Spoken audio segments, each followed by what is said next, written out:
More and more metaphysical betting shops were opened around the world. When a metaphysical betting shop was opened in downtown Beirut, the Sunni and Shia Muslim communities competed desperately to spend the most money on their marginally different metaphysical beliefs.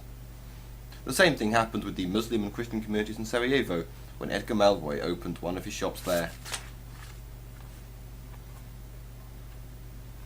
By the time I turned to the cosmological proof of God, I was 22,000 feet above sea level and directly under the Lotzi face. The cosmological proof of God went so.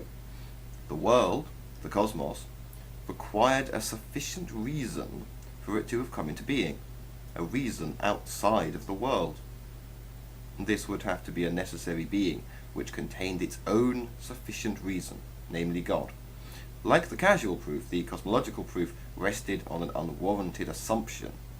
Must the universe have had a sufficient reason for existing? Who knows? If God could be self-sufficient, why couldn't the universe? One saw examples of sufficient reason and causation in the world, but applying these principles to the world as a whole was to go beyond the point of evidence. Just because something applies to the constituent parts, there was no guarantee that it would apply to the whole. The cosmological proof, like the causal proof, failed utterly to get off the ground. In fact, both proofs were profoundly question-begging and no more than expressions of nuts' desires for purposefulness to exist at an absolute level. Just below the Lotzi face, it would be fair to say that I had something of a spiritual crisis.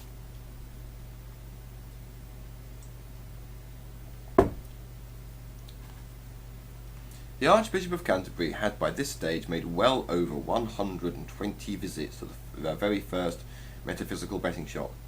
He came at least once a week. He loved it. Some of his most senior advisers suggested caution, but the Archbishop would hear none of it and went on spending vast sums of church money on metaphysical bets with great earnestness and seriousness. "I think therefore I bet," he told reporters, and boy, bet he did. On average, the Archbishop spent £100,000 every week. He really did.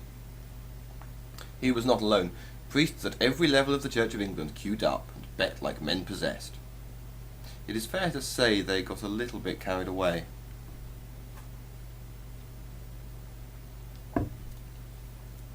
Edgar received approximately 200 letters of thanks a day from people whose lives had been improved in one way or another by the company's efforts. Edgar Malroy saw that each and every one who wrote to Scepticism Inc. with thanks was sent a standard reply letter. The standard reply letter went like this: "We at Scepticism Inc. are glad to have helped in the small ways that we do. Our goal is the least pain and the longest life for as many as possible. We try. We believe solemnly in very little. We say, believe less, more. We don't believe very much. All we really believe, in fact, is this: people matter more than the truth. We sing it to the heavens. We shout it from the rooftops. Never forget, though, that all that we have managed to do so far simply wouldn't have been possible without all the nuts in the world who believe all kinds of nonsense they cannot know and insist on giving us the ridiculous sums of money they do for pieces of paper and silly little badges. Thank God for the nuts. Yours, Edgar Malroy, an undevout astronomer."